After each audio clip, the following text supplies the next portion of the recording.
We're being joined by Peter Klepp from Brussels. He's a policy analyst at the EU Brexit Eurozone. Now, Mr. Klepp, thank you very much indeed for taking time out and speaking to us here on WION. And this is a question that everyone is going to ask. According to reports, nearly about a third of nuclear fuel that is used in France reportedly has come in from Russia in the last 12 months. Now, on the one hand, the Western nations, including France, have been trying to tighten the screws by imposing more financial sanctions on Russia, but still they continue to trade with Russia on such critical requirements that they have for their own industries. What does it do for the EU imposed sanctions on Russia?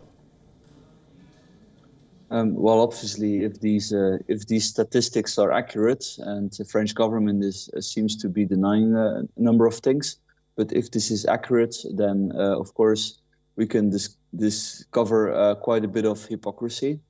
Now, at the end of the day, the nuclear plants in the European Union, they are able to operate without, Russian, nuclear materials. There's a lot of nuclear providers in the world. For example, Kazakhstan, half of the uranium in the world, half of the reserves are to be found in Kazakhstan, which has been distinct in itself from Russia.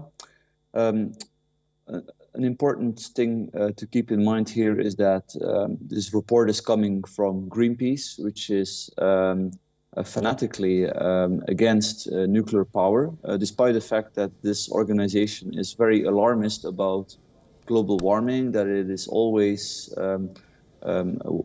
arguing that we should reduce CO2 emissions. Right. So it's a bit weird then to oppose nuclear power, but that's maybe on the sidelines. I get that, Mr. Klepp. You can question the report that's been put out by Greenpeace, but what cannot be denied is the fact that this Russian ship has indeed unloaded its cargo at the French port of Dunkirk.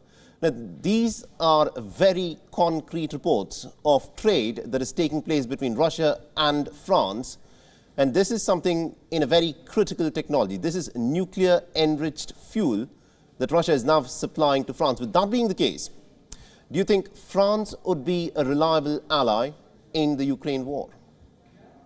Well, look, if you're looking at hypocrisy in the context of EU sanctions, then it's easy to find, contradictions and hypocrisy. For example, last year, let's not forget that the European Union has not been sanctioning Russian energy completely. And there was only an embargo on coal, which was ultimately only a problem for Poland.